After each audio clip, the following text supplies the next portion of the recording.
15 avril 1973, 14h30. Parloir de Fresnes. Une femme de 67 ans aux cheveux gris soignusement coiffés attend assise sur une chaise en plastique. Andrée Mesrine porte sa plus belle robe noire, celle des grandes occasions. Aujourd'hui, elle vient voir son fils Jacques pour la dernière fois de sa vie. Dans quelques minutes, Cet homme de 37 ans quelle mise au monde, nourri, élevé avec amour, va entendre les mots les plus terribles qu'une mère puisse prononcer. Tu n'es plus mon fils. Cette phrase va briser le cœur de Jacques Mesrine, plus sûrement que toutes les balles de la police française. Elle va révéler la blessure la plus profonde de cet homme dur, l'amour perdu de sa mère. Voici l'histoire vraie du jour où Jacques Mesrine a perdu sa famille. Le jour où l'ennemi public numéro 1 de France est redevenu un petit garçon qui pleure sa maman. Pour comprendre la tragédie de cette rencontre, il faut d'abord connaître la famille Mesrine avant que Jacques ne devienne un criminel célèbre. Les Mesrine sont une famille ouvrière ordinaire de Clichy. Andrée Mesrine, le père, travaille comme ouvrier métallurgiste chez Citroën. Andrée, la mère, élève leurs trois enfants avec la fierté de la classe populaire française. Jacques, né en 1936, est né. Enfant turbulent mais affectueux, il voue à sa mère un amour absolu.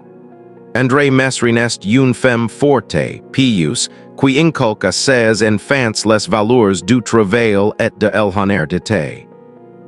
Mon Jacques était un bon petit, se souviendra-t-il plus tard. Espiègle oui mais pas méchant. Il aimait à la maison protéger ses petites sœurs. Je ne comprends pas ce qui est passé. Ce qui est passé, c'est la guerre d'Algérie. Jacques Mesrine part faire son service militaire en 1956. Il revient en 1959 transformé, endurci, inadapté à la vie civile. C'est là que commencent ses premiers délits, ses premiers séjours en prison. Pendant quinze ans de 1959 à 1973, Andrée Mesrine vit un calvaire silencieux. Elle voit son fils aîné sombre dans la criminalité, faire la une des journaux, devenir cette figure sulfureuse que toute la France connaît.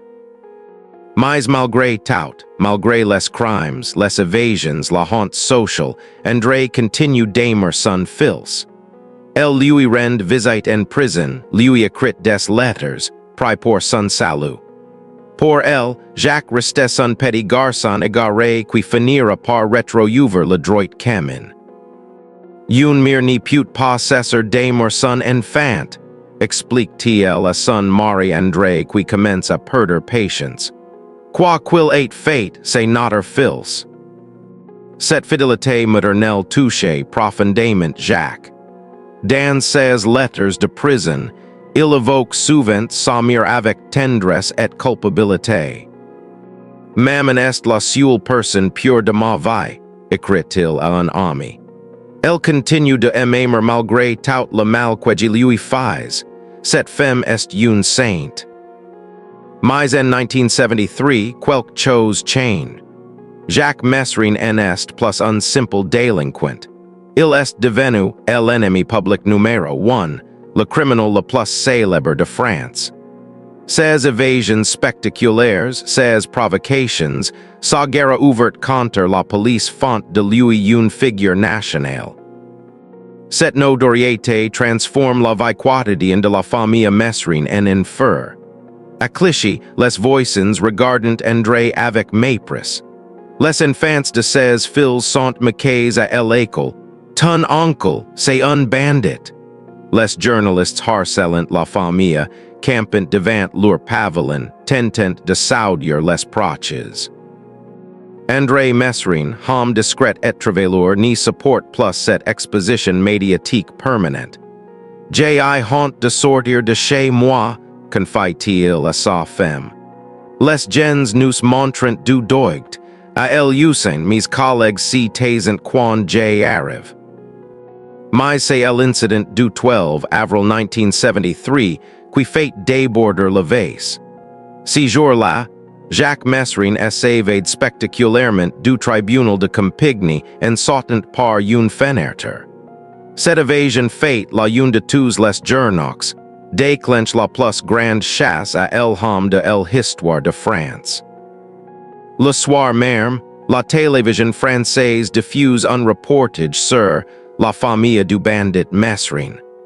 Les caméras montrant le pavillon de Clichy, interrogant les voisins, révélant l'adresse exacte de la famille.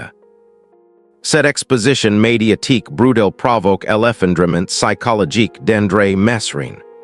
Cette femme de 67 ans, qui a passé sa vie dans l'anonymat de la classe ouvrière, si retrouve soudain projetée sur la scène nationale comme la mère du bandit.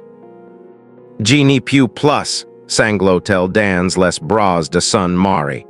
Genie Pew plus défender l'indéfendable, Jacques nous détruit tous.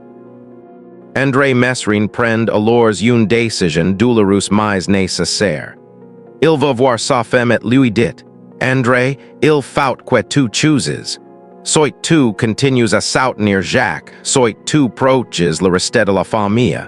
Mais on n'y peut plus vivre comme ça. Cette alternative terrible déchira le cœur d'Andrée. D'un côté, son amour maternel pour Jacques. De l'autre, sa responsabilité envers ses deux fils et ses petits enfants qui subissent les conséquences de la célébrité criminelle de leur frère et oncle. Après 3 nuits d'insomnie, Andrée Mesrine prend la décision la plus difficile de sa vie. Elle va rendre une dernière visite à Jacques pour lui dire qu'elle n'y peut plus herder sa mère. 15 avril 1973. Andrée Mesrine arrive à Fresnes le cœur brisé. Elle a revêtu sa plus belle robe, celle qu'elle portait pour la communion de Jacques, il y a 30 ans. Elle veut herder din pour Cette adieu terrible. Jacques arrive au parloir souriant, heureux de voir sa mère. Il n'y si doubt de rien. Pour lui, maman est la roche inébranlable de sa vie, celle qui elle aime inconditionnellement. Bonjour maman, dit-il en assassinant face à elle. Tu es élégante aujourd'hui, c'est pour moi. Andrée le regarde longuement. Cet homme de 37 ans a gardé quelque chose de l'enfant qu'elle aimait. Si sourire, CESU qui est illuminant quand il la voit. Comment va-t-il prononcer les mots qui vont le détruire? Jacques, dit-elle d'une voix tremblante, il faut qu'on parle. Le ton grave de sa mère inquiète immédiatement Jacques. Qu'est-ce qui s'y passe? Papa va bien? Les fils. Ta famille va mal, Jacques. Très mal à cause de toi. Cette phrase frappe Jacques comme un coup de massue. Sa mère n'a jamais été aussi direct, aussi dur avec lui. Andrée continue les larmes aux yeux, tes soeurs innocentes plus sortir de chez elles. Leurs enfants sont harcelés à l'école. Ton pire honte de son nom. Moi, je n'y peux plus aller faire mes courses sans qu'on me montre du doigt. Jacques baisse la tête. Il savait que son notoriété avait des conséquences, mais il en avait jamais mesuré l'ampleur des souffrances familiales. Maman, je suis désolé, je n'y voulais pas. Tu n'y voulais pas quoi? Elle interrompt Andrée avec une colère qu'il ne lui connaît pas. Tu n'y voulais pas devenir un criminel. Tu n'y voulais pas faire honte à ta famille. Tu n'y voulais pas détruire nos vies. Cette colère maternelle, si rare, si inhabituelle, bouleverse Jacques. Sa mère, qui elle a toujours défendu, qui a toujours trouvé des excuses à ses crimes, elle attaque frontalement. J'ai tout essayé, Jacques, poursuit Andrée. J'ai prié, j'ai pleuré, j'ai espéré. Pendant quins ans ji cru tu changerise, tu redeviendrise laban garçon tu etais. Mais tu as choicy ton camp, tu as choicy la mal. Cs mos font plus mal a Jacques tous les judements de tribunaux. Sa mire, la seule personne qui croyait encore en lui, renonce à l'amour. Mammon est-il t plate? Non Jacques, c'est fini. Tu m'obliges à choisir entre toi et le reste de ma famille, entre mon amour pour toi et la protection de tes sœurs et de leurs enfants. La voix d'Andrée brise. Elle sanglote maintenant, déclaré entre son amour maternel et sa responsabilité familiale. Tu m'obliges à renier mon propre fils pour sauver mes petits enfants. Tu sais à quel point c'est douloureux pour une mère. Jacques n'y répond pas. Il pleure silencieusement, cet homme dur que la police française craint, qui nargue la justice, qui défie l'autorité. Face à sa mère, il redevient l'enfant blessé qu'il n'a jamais cessé d'errer. Andrée sort de son sac une enveloppe qu'elle pose sur la table. Qu'est-ce que c'est? Demande Jacques. Tes photos d'enfance, tous les souvenirs de toi que je gardes dans ma chambre, gt les rens. Cette symbolique terrible acte de briser Jacques. Sa mère lui rend les traces de leur amour, efface 37 ans de tendresse maternelle. Je n'ai vu plus rien chez moi qui me rappelle que tu existes, dit Andrée dans un souffle. Maman, tu n'y peux pas dire ça. Si je peux et je le dois, pour tes sœurs, pour leurs enfants, pour ton père qui vit dans la honte. Andrée se lève, rassemble ses affaires. Elle va partir quitter son fils pour Taugers. Maman attends, supplique Jacques. Andrée se retourne une dernière fois. Says you sont sex maintenant, durcis par la douleur et la résolution. Tu en es plus mon fils, Jacques. Tu as cessé de l'alerter le jour où tu as préféré la célébrité criminelle à l'amour de ta famille. Ces mots résonnent dans le parloir comme une sentence de mort.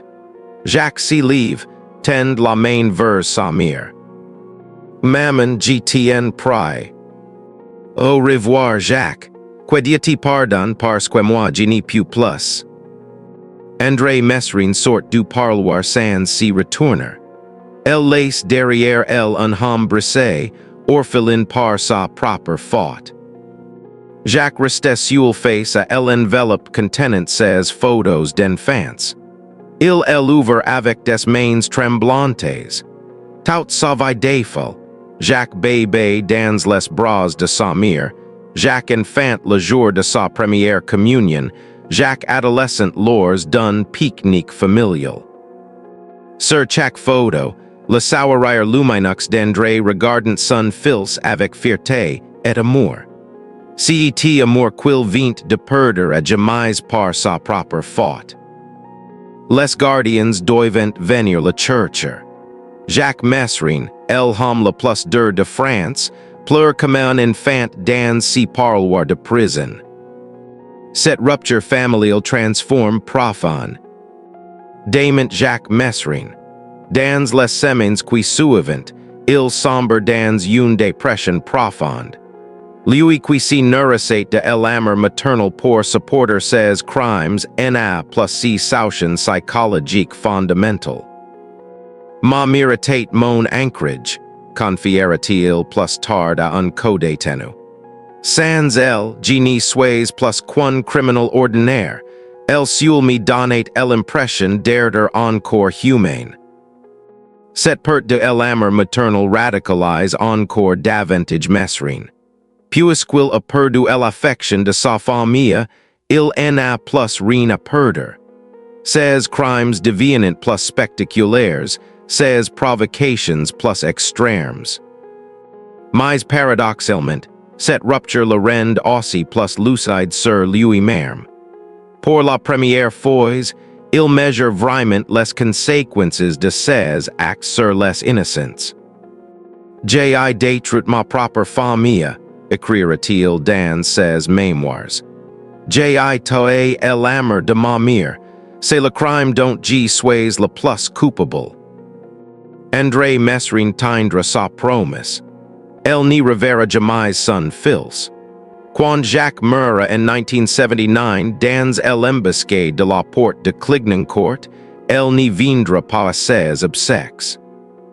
Je pleure Jacques Mesrine l'enfant, dira-t-il à un journaliste.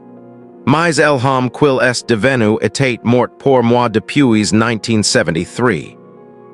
Cette tragédie familiale révèle la face la plus sombre de la célébrité criminelle. Derrière le mythe Mesrine, il y avait un homme qui avait sacrifié l'amour de sa famille à sa soif de notoriété. Le petit garçon de Clichy qui aimait tant sa mamanité, devenu un homme que sa propre mère n'y pouvait plus reconnaître comme son fils. Cette blessure n'y guérira jamais. Jusqu'à sa mort, Jacques Mesrine gardera précieusement l'enveloppe contenant ses photos d'enfance. La preuve que l'amour maternel avait existé avant qu'il n'y le détruise par ses propres choix. Le jour où Andrée Mesrine a dit « Tu en es plus mon fils », elle a tué quelque chose d'essentiel en Jacques. Elle a transformé un criminel qui gardait encore une part de humanité en monstre définitif. Mais peut-être était-ce nécessaire. Peut-être qu'une mère doit parfois sacrifier son amour pour un enfant afin de protéger le reste de sa famille. Cette histoire prouve que même les criminels les plus endurcis restent des êtres humains vulnérables à la perte de l'amour maternel. Que derrière chaque ennemi public, il y a parfois un enfant blessé qui cherche encore l'approbation de sa maman. Jacques Mesrine avait trouvé pendant 37 ans. Il a perdu en un après-midi d'avril 1973. Cette perte l'a rendu définitivement orphelin mère vivante. Cette reconstitution est basée sur les témoignages de la famille Mesrine et les archives personnelles de Jacques Mesrine. Les détails de cette rencontre sont rapportés dans plusieurs biographies autorisées. Si contenu a été créé avec l'assistance d'intelligence artificielle et n'y glorifie aucune activité criminelle. Il s'agit de l'analyse d'un drame familial authentique et de ses conséquences psychologiques.